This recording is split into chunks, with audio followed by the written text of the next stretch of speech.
دیکھیے، اعوذ باللہ من الشیطان الرجیم، بسم اللہ الرحمن الرحیم،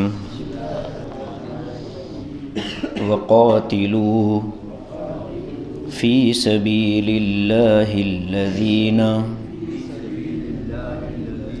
یقاتلونکم ولا تعتدوا ان اللہ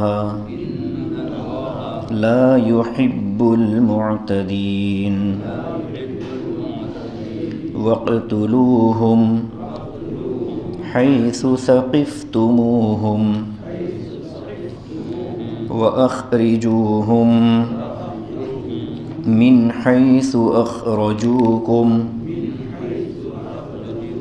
والفتنة اشد من القتل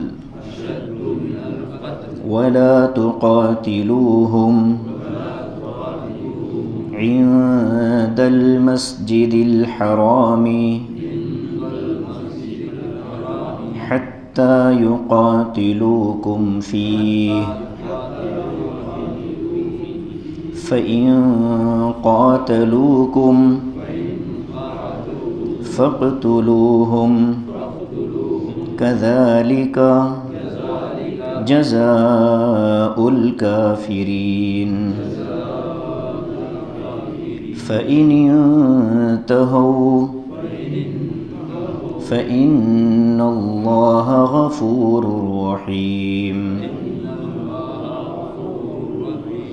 وقاتلوهم حتى لا تكون فتنة ويكون الدين لله فإن انتهوا فلا عدوان إلا على الظالمين صدق اللہ العظیم۔ وقاتلوا فی سبیل اللہ، ترجمہ دیکھیے، اور اللہ کے راستے میں ان لوگوں سے لڑو، الذین یقاتلونکم، کہ جو تم سے لڑتے ہیں، ولا تعتدوا، اور حد سے تجاوز مت کرو، ان اللہ لا يحب المعتدین، بے شک اللہ تبارک و تعالی حد سے آگے بڑھنے والوں کو پسند نہیں فرماتے۔ وَاقْتُلُوهُمْ حَيْثُ ثَقِفْتُمُوهُمْ، تم ان کو قتل کرو جہاں تم ان کو پاؤ، وَأَخْرِجُوهُمْ مِنْ حَيْثُ أَخْرَجُوكُمْ، اور نکالو ان کو جہاں سے انہوں نے تم کو نکالا، وَالْفِتْنَةُ أَشَدُّ مِنَ الْقَتْلِ، اور فساد مچانا یہ قتل سے بھی بڑا گناہ ہے۔ وَلَا تُقَاتِلُوهُمْ عِنْدَ الْمَسْجِدِ الْحَرَامِ حَتَّى يُقَاتِلُوكُمْ فِيهِ، اور ان مشرکین سے مسجد حرام میں قتال مت کرو یہاں تک کہ وہ آگے سے تم سے لڑنے لگے۔ فَإِن قَاتَلُوكُمْ، اگر وہ تم سے قتال کریں، لڑیں، فَاقْتُلُوهُمْ، تو تم بھی ان سے لڑو۔ كَذَلِكَ جَزَاءُ الْكَافِرِينَ، کافروں کا ایسے ہی بدلہ دیا جاتا ہے۔ فَإِنِ انْتَهَوْا، پھر اگر وہ لوگ رک جائیں، باز آ جائیں، فَإِنَّ اللَّهَ غَفُورٌ رَحِيمٌ، تو بے شک اللہ تبارک و تعالی بہت معاف کرنے والے، رحم کرنے والے ہیں۔ وَاقْتُلُوهُمْ وَقَاتِلُوهُمْ حَتَّى لَا تَكُونَ فِتْنَةٌ، اور ان سے قتال کرو یہاں تک کہ فتنہ اور فساد ختم ہو جائے، وَيَكُونَ الدِّينُ لِلَّهِ، اور دین خالص اللہ کے لیے ہو جائے۔ فَإِنِ انْتَهَوْا، اگر وہ رک گئے، فَلَا عُدْوَانَ إِلَّا عَلَى الظَّالِمِينَ، تو سرکشی کی سزا صرف ظالموں کو دی جائے گی۔ آیات جہاد ہے، اسی کی طرف اشارہ کیا تھا میں نے دوپہر میں۔ سورہ بقرہ کی آیت نمبر 190، اکثر علماء اکرام کہتے ہیں کہ قرآن پاک میں سب سے پہلی آیت جہاد سے متعلق وہ یہی نازل ہوئی، اور یہ مدینہ منورہ کی صورت ہے۔ 13 سالہ مکی زندگی میں نبی پاک صلی اللہ علیہ وسلم نے برداشت تحمل اور شخصیت سازی، اخلاق کی بلندی اور محنت کر کے آگے والوں کی کڑوی کسیلی باتوں کو برداشت کرنا سکھایا صحابہ کو۔ صحابہ بار بار پوچھتے تھے، حضرت عمار رضی اللہ تعالی عنہ نے حضور کی خدمت میں عرض کیا تھا، یا رسول اللہ کب تک یہ ظلم ہوگا اور کب تک ہم ظلم سہتے رہیں گے، اللہ کی مدد کب آئے گی؟ تو اللہ کے رسول نے فرمایا کہ تمہارے ساتھ جو ہو رہا ہے یہ کچھ نہیں، تم سے پہلے لوگوں پر تو اتنے سخت حالات آئے کہ لوہے کی کنگھیوں سے ان کے جسم کا گوشت نکال لیا جاتا، لیکن وہ صبر کرتے، تم جلدی کر رہے ہو۔ پھر اللہ کے رسول نے فرمایا تھا، صبرا یا آل یاسر فإن موعدکم الجنہ، اے گھر والو تم صبر کرو، تمہارا ٹھکانہ جنت میں ہوگا۔ تو مکے میں تو صبر کا حکم تھا، ہتھیار اٹھانے کی اجازت نہیں تھی۔ وہ ایک قتل ہوا تھا حضرت سعد ابن ابی وقاص رضی اللہ تعالی عنہ کے ہاتھوں، وہ بھی عمدن نہیں ہوا تھا۔ وہ نماز پڑھ رہے تھے پہاڑ کی کنارے، تو اچانک ایک کافر نے ان کو نماز پڑھتے ہوئے دیکھ کر آواز لگانی شروع کر دی، چلانا شروع کر دیا تھا کہ یہ بھی مرتد ہو گیا، یہ بھی بے دین ہو گیا۔ تو حضرت سعد ابن ابی وقاص کے ہاتھوں اونٹ کی ایک ہڈی آئی، اور وہ بہت زبردست تیر انداز تھے۔ حضرت سعد ابن ابی وقاص بہت زبردست تیر انداز، تو انہوں نے وہ ہڈی جب پھینکی تو وہ اس کے سر پر لگی، زخمی ہوا اور بعد میں اسی زخم سے اس کی موت ہو گئی۔ تو یہ جو قتل تھا یہ عمدن نہیں تھا، قتل کے ارادے سے حضرت نے یہ چیز نہیں پھینکی تھی۔ تو مکے کے 13 سال آپ وہ آیتیں پڑھیں جو مکی آیتیں ہیں، ہجرت سے پہلے کی جو آیتیں ہیں، ان ساری صورتوں کے اندر جو بنیادی مضمون ہے توحید، رسالت اور آخرت، پوری توجہ اللہ تعالیٰ کی آیتوں کی پوری آخرت سے متعلق، مبدأ معاد یعنی دنیاوی زندگی اور اخروی زندگی، انتظامی معاملات، حکومت کے معاملات، سیاسی معاملات، جو دین کا پولیٹیکل سسٹم ہے، دین کا فنانشیل سسٹم ہے، سوشل جو سسٹم ہے دین کا، سماجی جو نظام ہے، یہ پورا مدینے میں اللہ نے دیا، اس لیے کہ مدینے میں پھر اس کی عملی مشق کروائی گئی۔ مدینہ منورہ میں بھی 2 سال تک حکم نازل نہیں ہوا، 2 سال تک مدینے میں بھی کسی لڑائی کا حکم نہیں تھا۔ سن 2 ہجری میں اللہ تبارک و تعالیٰ نے ایک آیت اتاری سورہ حج کی، اذن للذین یقاتلون بانہم ظلموا، جن مظلوموں پر ظلم کیا گیا اب ان کو اجازت دی گئی کہ وہ جہاد کریں، جواب دیں۔ وَإِنَّ اللَّهَ عَلَى نَصْرِهِمْ لَقَدِيرٌ، اللہ تبارک و تعالیٰ ان کی مدد کرنے پر پورا قادر ہے۔ تو پہلے اتنی ذہنی تربیت کی گئی کہ میدان جنگ سے بھاگنا ایک بہت بڑا گناہ یقین کیا گیا۔ حضور نے دعا مانگی کہ اللہ، حضور نے جو دعائیں مانگی کہ میں ان چیزوں سے پناہ چاہتا ہوں، اس میں ایک یہ بھی ہے کہ میدان جہاد میں پیٹ پھیر کر بھاگنے سے مولا میں تیری پناہ چاہتا ہوں۔ عند فرار الزحف، مناجات کے اندر یہ دعا موجود ہے۔ اور امام ابو حنیفہ کہتے ہیں کہ وہ آیت سورہ حج والی وہ پہلی نازل ہوئی، بقیہ ائمہ کہتے ہیں کہ یہ آیت پہلے نازل ہوئی۔ پس منظر کیا ہے اس کا، یہ کن حالات میں اتری؟ آپ اوپر کا مضمون اگر ذہن میں ہے، روزے کے بعد سیدھے چاند سے متعلق مضمون آیا تھا، اور چاند ہی کے مہینوں پر اسلام کا پورا نظام کھڑا ہے۔ حج چاند کے اعتبار سے، رمضان چاند کے اعتبار سے، عورت کی عدت چاند کے اعتبار سے، زکوٰۃ چاند کے اعتبار سے، تو چاند کے سالوں اور مہینوں کا اعتبار اسلام نے کیا۔ انہی مہینوں کے اندر 4 مہینے وہ تھے کہ جن کو عرب اسلام کے آنے سے پہلے بھی احترام کے مہینے سمجھتے تھے۔ 3 مہینے تو ایک ساتھ ہیں، ذی-قعد، ذی-الحج، محرم، اور 1 مہینہ رجب۔ یہ 4 مہینے ان لوگوں کے نزدیک قابل احترام مانے جاتے تھے۔ سورہ توبہ میں اللہ نے ذکر فرمایا اس کا، ان عدۃ الشہور عند اللہ 12 شہرا فی کتاب اللہ یوم خلق السماوات والارض منہا 4 حرم، ان میں 4 مہینے احترام والے ہیں۔ سن 6 ہجری میں نبی کریم صلی اللہ علیہ وسلم نے خواب دیکھا، آپ احرام کی حالت میں ہیں اور عمرے کا طواف فرما رہے ہیں۔ ابھی حج کی فرضیت نہیں آئی، عمرے کا طواف فرما رہے ہیں۔ آقا نے اپنے ساتھیوں سے اس خواب کا تذکرہ فرمایا مکے سے نکلے ہوئے 6 سال گزر گئے اور کعبۃ اللہ کو دیکھے ہوئے 6 سال کا عرصہ ہو گیا۔ ایسے وقت میں جب اس خواب کا تذکرہ ہوا تو ان لوگوں نے کہا کہ یا رسول اللہ، یہ ایک غیبی اشارہ ہے اس بات کی طرف کہ اللہ تبارک و تعالی آپ کو عمرے کا حکم دے رہے ہیں، تو ہم آپ کے ساتھ عمرہ کریں گے۔ سن 6 ہجری میں یہ واقعہ ہوا۔ حضور نے صحابہ سے کہہ دیا کہ میرا عمرے کا ارادہ ہو رہا ہے، اور آپ نے یہ سفر جو شروع فرمایا تھا یہ ذیقات کے اندر آپ نے سفر شروع کیا۔ قریب پہنچے، شمیسی ایک جگہ ہے جہاں ایک کنواں تھا حدیبیہ نام کا، اس کنویں کے قریب آپ نے قیام فرمایا۔ حضرت عثمان غنی کو مکہ بھیجا۔ حضرت عثمان کے بارے میں افواہ اٹھا دی گئی کہ ان کو قید کر دیا گیا، قتل کر دیا گیا۔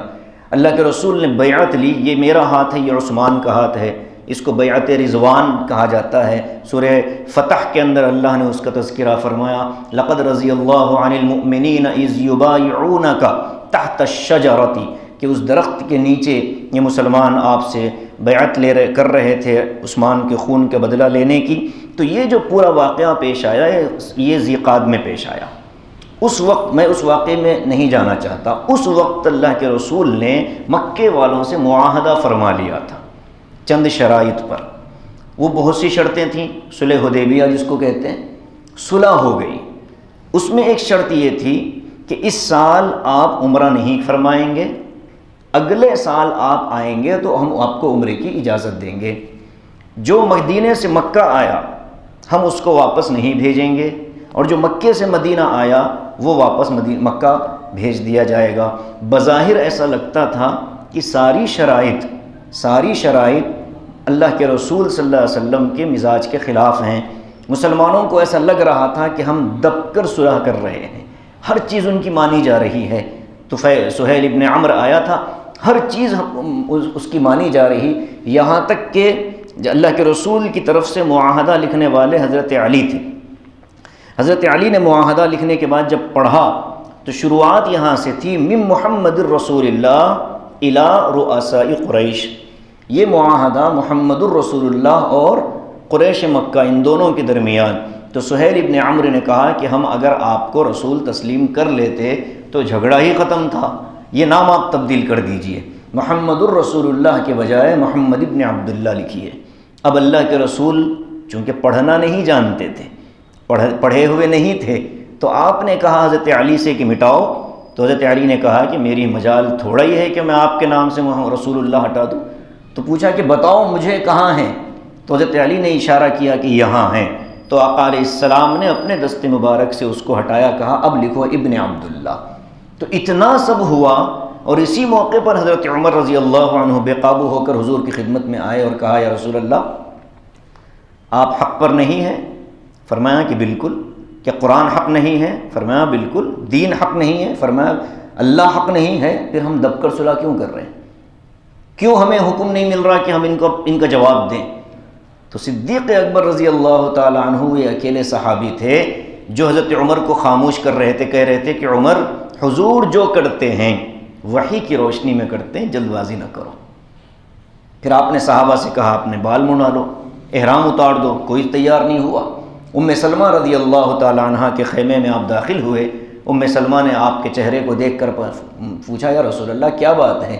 کہا کہ پہلی مرتبہ میرے صحابی میری کسی بات کو ماننے کے لیے پس و پیش کر رہے ہیں، کیا بات ہے؟ فرمایا کہ رسول اللہ آپ کے امتی، آپ کے صحابی اور آپ کی امت نافرمان نہیں ہیں، بلکہ مکہ اور کعبۃ اللہ دیکھنے کا جو جذبہ اور تڑپ ان کے دل میں تھی، اس کے پورے نہ ہونے کے احساس کی شدت کی وجہ سے ان کو سمجھ میں نہیں آ رہا آپ کیا کہہ رہے ہیں۔ اتنا مجھے یقین ہے کہ آپ اگر ان کے سامنے کوئی عمل کریں تو وہ برابر آپ کی نقل کریں گے۔ تو اللہ کے رسول نے ام سلمہ رضی اللہ عنہا کے اس مشورے کو قبول کیا، باہر آئے، آپ نے اپنے سر کا حلق کروایا، اور جیسے ہی صحابہ نے دیکھا کہ حضور نے اپنے بال منڈوائے تو صحابہ نے ایک دوسرے کے بال منڈ دیے۔ ام سلمہ کا حضور نے شکریہ ادا کیا کہ بر وقت تم نے بہت اچھا مشورہ دیا۔ یہ کیفیت تھی دل کی۔ اگلے سال وہیں آپ نے احرام بھی اتار دیا۔ اب ایک مسئلہ کیا ہے، احرام کی نیت سے، عمرے کی نیت سے احرام پہن کر تلبیہ زبان سے نکالتے ہی اس عمرے کو پورا کرنا واجب ہو جاتا ہے۔ کسی وجہ سے اگر اس احرام کو عمرہ پورا کیے بغیر کھول دے تو اس کی قضا لازم ہے۔ تو اللہ کے رسول نے صحابہ سے فرمایا کہ اگلے سال ہم قضا کریں گے اس عمرے کی سن 7 ہجری میں۔ اتفاق یہ ہوا کہ ذی الحج کے مہینے میں اگلے سال نبی علیہ السلام نے عمرہ کرنے کا ارادہ فرمایا، تشریف لائے۔ صحابہ کو ایک بات ذہن میں آئی تو صحابہ نے حضور کی خدمت میں رکھی، فرمایا یا رسول اللہ، پچھلے سال ہی ان لوگوں نے معاہدے کی خلاف ورزی کی اور ہمیں مکے میں داخل نہیں ہونے دیا، کیا یقین ہے ان پر کہ اس سال ہمیں داخل ہونے دیں گے کہ نہیں دیں گے؟ اگر خدا نہ خواستہ وہ ہمارا اس سال بھی راستہ روکے تو کیا کیا جائے؟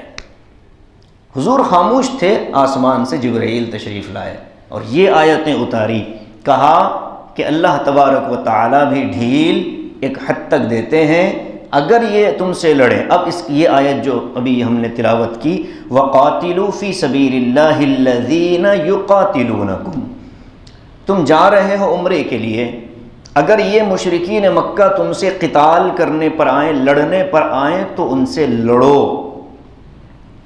وَقَاتِلُوا فِي سَبِيلِ اللَّهِ، یہ حکم عام نہیں ہے۔ قرآن پاک کی وہ 26 آیتیں جس پر دنیا کفر کو، مستشرقین کو، ملحدین کو، یہود و نصارہ کو اعتراض ہوتا ہے، اس میں یہ آیت بھی ہے کہ قرآن تو یہ کہتا ہے کہ لڑو، مارو اور کاٹو۔ یہ غلط فہمی کیوں پیدا ہوتی ہے؟ اس لیے پیدا ہوتی ہے کہ قرآن کریم کی آیتوں کا صحیح محمل اور صحیح مطلب نہ سمجھنے کے نتیجے میں الفاظ قرآنیہ خود بتا رہے ہیں کہ جو تم سے لڑنے آئیں اس سے لڑو۔ یہ دنیا کا قانون ہے کہ آپ ہمیں چھیڑو گے، ہمارے ہاتھ میں چوڑیاں تھوڑے ہی ہیں کہ ہم دیکھتے رہیں۔ جواب دینا تو فطرت انسانی ہے، جواب دینا فطرت انسانی ہے۔ لیکن اب اسلام کا حکم دیکھیے، خوبی دیکھیے، اسلام کیا کہتا ہے؟ جو تم سے لڑ رہے ہیں بس ان سے لڑنا، جو تمہارے مقابلے میں نہیں آیا ان سے نہ لڑنا۔ جو تمہارے مقابلے میں ہتھیار لے کر آئے ان سے لڑو۔ یہ عین فطرت ہے انسان کی۔ جو گھروں میں بیٹھے ہیں، حضرت ابو ہریرہ فرماتے ہیں، صحابہ کہتے ہیں کہ جب جہاد پر لشکر جاتا تو اللہ کے رسول لشکر کو نصیحت فرماتے اور کیا کہتے کہ دیکھو معاملات صاف رکھنا، ظلم نہ کرنا، عورت کو نہ مارنا، ضعیف کو نہ مارنا، معذور کو نہ مارنا، مذہبی رہنما کو نہ مارنا، کوئی گرجا گھر میں عبادت میں مشغول ہے اس کو نہ مارنا، کسی جگہ کی کھیتی ہری بھری ہو اس کو نہ خراب کرنا، کنویں خراب نہ کرنا، اور اگر کوئی تمہارے مقابلے میں ہتھیار ڈال دے تو اس کو اپنی پناہ میں لے لینا۔ اتنی ہدایات کے بعد حضور بھیجتے تھے، اتنی نصیحتوں کے بعد حضور بھیجتے تھے، تو اس کو قرآن نے کہا وَلَا تَعْتَدُوا، حد سے آگے مت بڑھو۔ بلکہ ایک روایت میں یہاں تک ہے کہ حضور نے فرمایا کہ مسلح مت کرو، جس قوم سے تم نے مقابلہ کیا اگر وہ شکست کھا گئی، تم سے ہار گئی، تو اس کے ناک اور کان کاٹ کر اس کی بے حرمتی مت کرو۔ یہ بھی اللہ کے رسول کی حدیث ہے۔ تو اسلام کے اندر جو نظام جہاد ہے اس کو سمجھنے کی ضرورت ہے۔ ہم یہ سمجھتے ہیں کہ جہاد اسلام کے غلبے کے لیے نازل ہوا نہیں، مقصد جہاد اسلام کا غلبہ نہیں ہے، اس لیے کہ اسلام تو دل سے قبول کیے جانے والے عمل کو کہتے ہیں۔ لا اکراہ فی الدین کا مطلب ہی یہ ہے کہ دین کے قبول کرنے کے لیے کسی پر جبر نہیں کیا جا سکتا، کسی کو ڈرایا نہیں جا سکتا کہ تم اسلام قبول کرو۔ اگر ڈرا کر کوئی کسی کو اسلام میں داخل کرتا ہے، وہ صرف زبان سے کلمہ پڑھ رہا ہے، دل اس کا اقرار نہیں کر رہا، تو وہ مومن نہیں ہوگا۔ تو اسلام کے داخل کرنے میں، اسلام میں داخل ہونے کے لیے جبر کی اجازت نہیں ہے، اور مجبوری میں قبول کیا جانے والا اسلام وہ اسلام نہیں ہوتا۔ تو یہ اعتراض لوگوں کو سمجھ میں نہیں آتا کہ جہاد کا مقصد اسلام کا غلبہ نہیں ہوتا، جہاد کا مطلب دنیا سے فساد کا خاتمہ ہوتا ہے۔ دنیا اللہ کی ہے، مخلوق اللہ کی ہے، اللہ کی بعض مخلوق جب بعض مخلوق پر حملہ کرتی ہے، ایک انسان دوسرے انسان کو ظلم کا شکار بناتا ہے اپنی طاقت کے بل بوتے پر، گھمنڈ کے بل بوتے پر، تو اب اس ظالم سے لڑنا جہاد ہے۔ مقصد یہ ہے کہ اس ظالم کے ظلم سے دنیا محفوظ رہے۔ تو اسلام کے اندر جہاد کا مطلب یہ نہیں کہ کسی کافر کا گلا کاٹ دو، یہ قتل ہے۔ اس کا مطلب یہ نہیں کہ کسی مشرک کو آپ نقصان پہنچا دو، یہ قتل ہے۔ جہاد کا مقصد فساد کا ختم کرنا، یہ مقصد جہاد ہے۔ حضرت تھانوی نے بیان القرآن میں نقل فرمایا۔ اب اس آیت کے بعد کی جو آیت ہے اس پر ایک سوال ہو جاتا ہے۔ پہلے آیت دیکھ لیں۔ اللہ کہتے ہیں کہ وَقَاتِلُوا فِي سَبِيلِ اللَّهِ الَّذِينَ يُقَاتِلُونَكُمْ، سمجھ گئے پہلی آیت کہ جو مقابلے پر آئے تم ان سے لڑو، کوئی حرج نہیں، اجازت مل گئی۔ لیکن بچے پر، بوڑھے پر، ضعیف پر، معذور پر، اسی طرح سے مذہبی رہنماؤں پر تم کو ہاتھ اٹھانے کی اجازت نہیں ہے۔ وَلَا تَعْتَدُوا، کیوں؟ إِنَّ اللَّهَ لَا يُحِبُّ الْمُعْتَدِينَ، اللہ تعالیٰ حد سے آگے بڑھنے والوں کو پسند نہیں کرتے۔ اب آگے ایک آیت اور اتاری اللہ نے، فرمایا وَاقْتُلُوهُمْ حَيْثُ ثَقِفْتُمُوهُمْ، ان لوگوں نے تمہارے ساتھ دو ظلم کیے۔ ایک تو تمہیں قتل کرنے کے لیے 3 اٹیمپٹ ہوئے تھے مکے والوں کی طرف سے، پہلا غزوہ بدر، دوسرا غزوہ احد، اور تیسرا غزوہ خندق۔ یہ تینوں جنگیں مشرکین مکہ نے پوری تیاری اور منصوبہ بندی کے ساتھ کی، گویا کہ اصل اقدام ادھر سے ہوا۔ مدینے میں رہنے والوں نے صرف دفاع کیا، اپنے آپ کی حفاظت کی، مدینے کی حفاظت کی، مسلمانوں کی حفاظت کی۔ تو دفاع کا کام مسلمانوں نے انجام دیا، تو اصل ان لوگوں نے کیا۔ غزوہ احد کے اندر لوگ شہید ہوئے، خندق کے اندر بھی کچھ لوگ شہید ہوئے، ان کی قبریں موجود ہیں مسجد سبع مسجد کے پاس۔ تو اللہ تبارک و تعالیٰ نے ان کے بارے میں فرمایا وَاقْتُلُوهُمْ حَيْثُ ثَقِفْتُمُوهُمْ، جہاں تم ان کو پاؤ اس پورے سفر میں قتل کرو۔ وَأَخْرِجُوهُمْ مِنْ حَيْثُ أَخْرَجُوكُمْ، انہوں نے تم کو مکے سے نکلنے پر مجبور کیا، تم بھی اگر موقع ہو تو ان کو مکے سے نکالو۔ اس پر اللہ کے رسول نے عمل فرمایا۔ فتح مکہ کے موقع پر 2 طرح کے لوگ تھے، بعض تو آ کر سرنڈر ہو گئے تھے اور کہہ دیا تھا کہ ہم آپ کی اطاعت کے لیے تیار ہیں، تو ان پر اسلام کو پیش کیا گیا، انہوں نے اسلام قبول کیا، مکے میں رہنے کی اجازت ملی، اور جنہوں نے اسلام قبول نہیں کیا ان کو مکے سے باہر کر دیا گیا۔ وَلَا تُقَاتِلُوهُمْ عِنْدَ الْمَسْجِدِ الْحَرَامِ حَتَّى، اب دوسرا مسئلہ، بیت اللہ کے آس پاس کا جو علاقہ ہے اس کو حرم کہتے ہیں، حرم۔ اور حرم کا حکم یہ ہے کہ حرم کے اندر قتل و قتال منع ہے۔ پوری زندگی میں اللہ کے رسول پر کچھ لمحوں کے لیے حرم محترم کا احترام اٹھایا گیا تھا، اور حضور کو یہ حکم ملا تھا فتح مکہ میں کہ یہاں آج اگر آپ کسی کو قتل کرنا چاہتے ہو تو قتل کر سکتے ہیں، ہم آپ کو موقع دے رہے ہیں اور حرم کا احترام ہم اٹھا رہے ہیں۔ وہ ایک مشرک کعبۃ اللہ کا غلاف پکڑ کر لٹکا ہوا تھا، حضور نے اسی جگہ اس کو قتل کروایا تھا۔ مجرم بھی اسی درجے کا تھا، جرم جتنا بڑا سزا اتنی سخت۔ تو اس وقت اللہ کے رسول کے لیے حرم کا احترام ہٹا کر یعنی قتل کرنے کی اجازت دی گئی، عام طور پر اجازت نہیں۔ آج بھی وہی حکم ہے کہ وہاں کی ہم گھاس بھی نہیں اکھاڑ سکتے، اگرچہ کہ گھاس نظر نہیں آتی لیکن حکم یہی ہے۔ وہاں کسی پرندے کا شکار نہیں ہو سکتا، کسی جانور کی طرف اشارہ نہیں کیا جا سکتا شکاری کو کہ بھئی یہ شکاری، یہ جانور ہے، اس کو شکار کرو۔ شکار بھی نہیں کر سکتے، شکار کی طرف اشارہ بھی نہیں کر سکتے۔ انسان کو مارنا تو بہت بڑی چیز ہے۔ تو اب اللہ کہتے ہیں، صحابہ کے ذہن میں بات تھی کہ اگر ہم گئے مسجد حرام میں، اگر ان لوگوں نے حملہ کیا تو کیا کریں؟ تو اللہ کہتے ہیں وَلَا تُقَاتِلُوهُمْ عِنْدَ الْمَسْجِدِ الْحَرَامِ حَتَّى يُقَاتِلُوكُمْ فِيهِ، اپنے سے مسجد حرام کے اندر بھی تم اقدام میں قتل مت کرو، مت لڑو، یہاں تک کہ اگر وہ خود لڑنے کے لیے آئیں، فَإِنْ قَاتَلُوكُمْ، اگر وہ تم سے لڑنے لگے فَاقْتُلُوهُمْ، تو ان کا جواب دو۔ اگر کوئی حملہ کرے تو دفاع کرنا آج بھی جائز ہے۔ حرم کے اندر اگر کوئی کسی کو قتل کرنے کے لیے آئے تو دفاع میں اس کو اگر قتل کیا جائے تو وہ حرم کا احترام پامال کرنے والا شمار نہیں کیا جائے گا۔ کذالک جزاء الکافرین، یہ ساری چیزیں تو کافروں کا بدلہ ہیں، ان کو ایسے ہی بدلے ملیں گے۔ آگے فرماتے ہیں اللہ تعالیٰ فَإِنِ انتہوا، یہ تو اس موقع پر ہے کہ وہ تم سے لڑنا چاہیں، اور اگر وہ تمہارے آگے سرنڈر ہو جائیں، توبہ استغفار کریں، ایمان قبول کر لیں، اللہ کا کلمہ پڑھ لیں، فَإِنِ انْتَهَوْا، اگر وہ اپنی ان ساری چیزوں سے اپنے آپ کو روک لیں، فَإِنَّ اللَّهَ غَفُورٌ رَحِيمٌ، تو اللہ تبارک و تعالی بہت معاف کرنے والے، رحم کرنے والے۔ ان کو ہمت بھی دے دی گئی، 1000 قتل کر لو، بس ایک مرتبہ سچے دل سے توبہ کرو اور اللہ کو ایک مان لو، اس کی وحدانیت کا اقرار کر لو، اللہ معاف کرے گا۔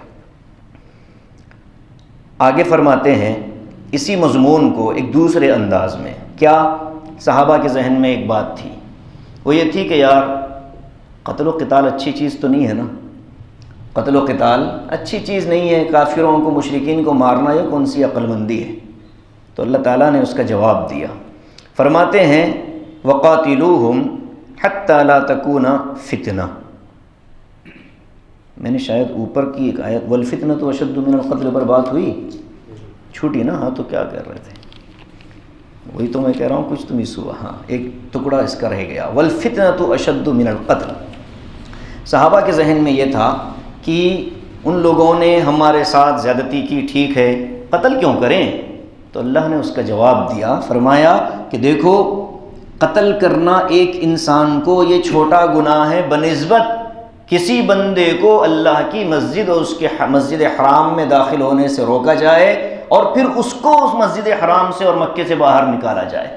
یہ تو فساد ہے، مکے سے حضور کو نکالا گیا، صحابہ کو داخل ہونے نہیں دیا گیا، حدیبیہ تک آ کر صحابہ کو واپس جانا پڑا، تو یہ بڑا جرم ہے۔ اگر ایسا جرم کرنے والے کسی مجرم کو جب وہ مقابلے پر آئے اور تم اس کو جواب دو یا تمہارے ہاتھوں وہ قتل ہو جائے تو کوئی بڑا مسئلہ نہیں، یہ تسلی دی اللہ نے۔ اور اسی مضمون کو نیچے دوبارہ فرمایا وَقَاتِلُوهُمْ حَتَّى لَا تَكُونَ فِتْنَةٌ، لڑنے کا مقصد کیا ہے؟ فساد ختم ہو جائے۔ اسی لیے میں نے کہا جہاد کا مقصد اسلام کا غلبہ نہیں ہے، جہاد کا فائدہ اسلام کا غلبے کی شکل میں آ سکتا ہے لیکن مقصد نہیں ہے یہ۔ مقصد انسانیت، دنیا کے اندر انسانوں کا انسانوں پر ہونے والے اس ظالمانہ نظام کا خاتمہ ہو جائے، انصاف قائم ہو جائے۔ دنیا میں امن قائم کرنے کے لیے جہاد کا حکم ہے، اسلام میں داخل کرنے کے لیے جہاد کا حکم نہیں۔ اس لیے دیکھیں کہ جس زمانے میں جہاد ہوتا تھا اللہ کے رسول نے بھی فرمایا، صحابہ نے بھی فرمایا، طریقہ کار کیا تھا، جس علاقے میں جاتے ان کو پہلے اسلام کی دعوت دیتے، وہ قبول کرتے اور جزیہ دینے اور ٹیکس دینے پر راضی ہوتے تو ان کو مارا نہیں جاتا بلکہ ان کے جانوں کی حفاظت مسلمان کرتے تھے۔ تو اسی سے پتہ چلتا ہے کہ اسلام میں داخل کرنے کے لیے تلوار نہیں اٹھائی جا سکتی۔ اسی کو کہا جاتا ہے کہ اسلام تلوار کے زور پر نہیں پھیلا بلکہ اخلاق کے ذریعے سے پھیلا، اس کا یہ مطلب ہے۔ تلوار گلے پر رکھ کے کہیں کلمہ پڑھو تو معتبر نہیں ہوگا۔ اسی لیے اس ملک میں مغلیہ سلطنتیں ہوئی، ہمارے اپنے دکن میں آصفیہ سلطنتیں رہیں، لیکن جبراً کسی نے اسلام میں داخل نہیں کیا، کیونکہ وہ بھی جانتے تھے کہ زبردستی کسی کو کلمہ پڑھانے سے وہ آدمی مسلمان نہیں ہوتا۔ جیسے زبردستی کسی مومن کے سر پر یا اس کے گلے پر چھری رکھ دی جائے اور کلمہ کفر زبان سے نکالنے پر مجبور کیا جائے، تو جیسے مجبوری میں کلمہ کفر زبان سے نکل جائے تو آدمی کافر نہیں ہوتا، ایسے ہی مجبوری میں کسی کافر نے کلمہ پڑھ لیا ہو تو وہ مومن نہیں ہوتا۔ یہ پورا معاملہ دل کا ہے، دل سے آدمی قبول کر کے آئے گا تو استقبال ہوگا، دل سے قبول نہیں کرے گا تو اپنی زندگی جیے گا۔ فرماتے ہیں کہ ان سے لڑو اس لیے کہ دنیا سے فتنہ اور فساد ختم ہو جائے، وَيَكُونَ الدِّينُ لِلَّهِ، اور جو عبادتیں غیر اللہ کی ہو رہی ہیں وہ ساری اللہ کی ہو جائیں۔ یہ فائدہ ہے، جب غلبہ مسلمانوں کا ہوگا تو لوگ مسلمان بادشاہوں کے اخلاق دیکھیں گے، ان کی تربیت دیکھیں گے، ان کا انصاف دیکھیں گے، ان کا عدل دیکھیں گے، اور ان کا رعایا کے ساتھ رویہ دیکھیں گے، ان کی ہمدردی دیکھیں گے، انفاق فی سبیل اللہ دیکھیں گے۔ ان ساری چیزوں کو دیکھ کر لوگوں کے بھی دل میں آئے گا کہ یار یہ صحیح مذہب ہے۔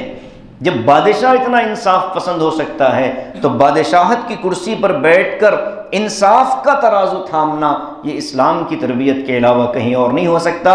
ورنہ دنیا میں جو لوگ بادشاہت کرتے ہیں، جس علاقے کو ان لوگوں نے فتح کیا ہوتا ہے بس اس علاقے کی اینٹ سے اینٹ بجا دینا اپنا حق سمجھتے ہیں۔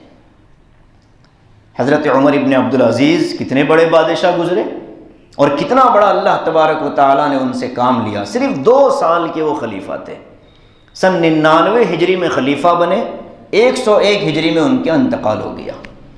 بس 2 سال تک انہوں نے خلافت کی، لیکن خلفائے راشدین میں 5ویں نمبر پر ان کو شامل کر لیا جاتا ہے کہ ان کا جو نہج تھا، خلافت کا جو انداز تھا، وہ من نوعاً اسی طرح تھا جیسا حضرات خلفائے راشدین نے کیا تھا۔ اور اس زمانے میں اسلامی بادشاہ، مسلمان بادشاہوں کے سروں پر مسلمان قاضی ہوتا تھا۔ کوئی شکایت کسی کو بادشاہ سے ہوتی تو وہ قاضی کی عدالت میں پیش کیا جا سکتا تھا۔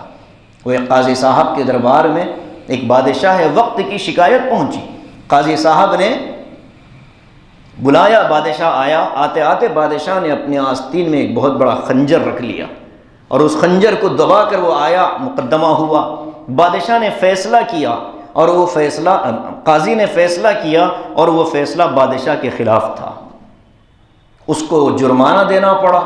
نتیجہ یہ ہوا کہ جب دربار برخاست ہوا تو مقابلے میں جو دوسرا آدمی تھا غیر مسلم، اس نے قاضی صاحب سے کہا کہ میں نے اپنا حق معاف کیا، صرف آپ کے اس عدل اور انصاف کو دیکھ کر میں کلمہ پڑھ کر ایمان میں آنا چاہتا ہوں۔ اس کے بعد بادشاہ نے کہا قاضی صاحب آپ نے تو بہت زبردست فیصلہ کیا، لیکن ایک بات آپ کو کہنا چاہتا ہوں، میں نے یہ خنجر اپنے ہاتھ میں چھپا کر یہاں میں آیا، وجہ یہ تھی کہ اگر آپ میرے بادشاہت کے رعب میں آ کر اگر غلط فیصلہ کرتے تو اسی خنجر سے آپ کا سر قلم کرتا۔ قاضی صاحب نے اپنی مسند ہٹا کر بتایا تلوار، اور کہا کہ بادشاہ سلامت، تم کیا سمجھتے ہو کہ قاضی ہوں میں تو لڑنا نہیں جانتا؟ اگر تم میرا فیصلہ اپنے بادشاہت کے زعم میں اگر انکار کرتے تو یہ تلوار تھی اور تمہاری گردن تھی۔ قاضی صاحب نے اپنی تلوار بتائی۔ یہ تھا اسلام کا نظام عدل، یہ تھا انصاف جو آج بھی اسلامی بادشاہوں کو اختیار کرنا چاہیے، لیکن چونکہ عملی اسلام جو سیاسی اسلام تھا وہ ہم نے لوگوں کے سامنے نہیں رکھا۔ ایک بات سمجھیے اور اس بات کو حقیقت کے نظر سے دیکھیے کہ ہماری نمازوں سے، ہماری عبادتوں سے، ہمارے صدقے اور خیرات سے باطل کو کوئی ڈر نہیں لگتا۔ وہ ہمارے لیے مسجدیں بنا کر دیں گے، وہ ہمارے لیے عبادت گاہوں کا نظام بنائیں گے، ان کو ہماری نمازوں سے کوئی خطرہ نہیں ہے، ہماری عبادتوں سے کوئی خطرہ نہیں ہے، ان کو خطرہ ہے تو ہمارے نظام زندگی سے۔ وہ ڈرتے ہیں کس سے؟ ہمارے نظام سے۔ اسلام کا اگر نظام دنیا میں آ گیا تو دنیا کا کوئی نظام اس کے مقابلے میں کھڑے ہونے کی طاقت نہیں رکھتا۔ یہودیت کی پوری دنیا اور ان کی پوری عمارت ڈھہ جاتی اگر اسلام کا نظام عملی طور پر کہیں آتا۔ جو عدل ہے، جو انصاف ہے، جو مساوات ہیں، جو جہاں بانی کے اصول اسلام نے دنیا کو دیے، یہ ناممکن ہے کہ اس کے مقابلے میں کوئی نظام ٹھہر جائے۔ صحابہ نے جو گلہ باندھ تھے، اونٹ چرانے والے جو تھے، انہوں نے دنیا کو عدل اور انصاف کا پیغام عملی طور پر دیا۔ کہاں سے سیکھے؟ اسلام نے ان کو سکھایا تھا۔ گاندھی نے اسی لیے تو کہا کہ کچھ دن اگر عمر ابن الخطاب اور زندہ ہوتے تو پوری دنیا کے اندر اسلام پھیل جاتا۔ انہوں نے تلواریں نہیں چلائی، انہوں نے انصاف قائم کیا، عدل بتلایا اور ظالم کو ظلم کی سزا دیتے تھے، مظلوم کو اس کا حق برابر دیتے تھے۔ نتیجہ یہ ہوتا تھا کہ لوگوں کو اچھا لگتا تھا کہ اسلام میں انصاف پایا جاتا ہے۔ تو اب چونکہ اسلام پر اعتراضات کا زمانہ ہے، نئے نئے ادوار میں نئے نئے انداز کے اعتراضات، اس طرح کی آیتیں عام طور پر ہم لوگ پڑھتے ہوئے، سنتے ہوئے، ترجمہ تفسیر کرتے ہوئے بھی ڈرتے ہیں۔ سننے والے بھی ڈرتے ہیں کہ یار ایک مجلس میں اتنی مرتبہ جہاد کا لفظ آ گیا، اس کو ڈرے بغیر سمجھنے کی ضرورت ہے، اور اسلام کا جو صحیح کانسیپٹ ہے جہاد سے متعلق اس کو بتایا جائے، لوگوں کے سامنے رکھا جائے۔ قرآن 100% نہیں 1000% خیر کی کتاب ہے، اس میں ذرہ برابر شر نہیں ہے۔ اگر کوئی شریر اس میں شر تلاش کرنا چاہے تو اللہ کا تو پہلے ہی سے اعلان ہے، یضل بہ کثیرا ویہدی بہ کثیرا۔ قرآن جو ہدایت کی نیت سے پڑھنا چاہتا ہے تو اللہ تعالیٰ اس کو ہدایت دیتے ہیں، جو شرارت اور ضلالت اور گمراہی کے ساتھ پڑھنا چاہتا ہے اللہ قرآن ہی کے ذریعے اس کو گمراہ کر دیتے ہیں۔ فرمایا کہ اگر اس کے بعد بھی وہ منع کر لیں، اپنے آپ کو روک لیں، فَإِنْ انتہوا، اگر کوئی مقابلے پر آیا لیکن عین میدان جنگ میں اس نے توبہ کر لی اور اللہ کا پیغام قبول کر لیا تو اب ان سے لڑائی نہیں ہوگی۔ جو ظالم ہیں اور ظلم کرنے والے ہیں انہی پر ان کے ظلم کا عدوان اور وبال پڑے گا۔ تو یہ آیتیں آیت جہاد ہیں۔ اسلام کی پہلی آیتیں بعض علماء کہتے ہیں اور بعض کہتے ہیں کہ سورہ حج کی آیتیں ہیں، لیکن بہرحال نازل ہوئی مدینے میں اور اس میں مسلمانوں کو بہت سے احکام ملے ہیں۔ یہ دنیا کے اندر انصاف کا اور عدل کا قیام ہی اللہ کا مقصد ہے، تو انصاف اور عدل کے قائم کرنے کے لیے ہمیں چھوٹے چھوٹے کام اپنے گھروں سے شروع کرنے پڑیں گے۔ آپسی معاملات میں عدل و انصاف کو رکھیں تاکہ دیکھنے والوں کو بھی لگے کہ یہ منصف اور انصاف پسند قوم ہے، تو پھر ہمارا بھی اچھا اثر ہوگا اور اسلام کی خوبیاں لوگوں کے سامنے ظاہر ہوں گی۔ اللہ تعالی ہم سب کو توفیق عمل نصیب فرمائے، آمین وآخر دعوانا الحمدللہ رب العالمین۔ جی بسم اللہ۔ لوگ بول رہے ہیں آج کل جب اسلام میں لائے لوگ جی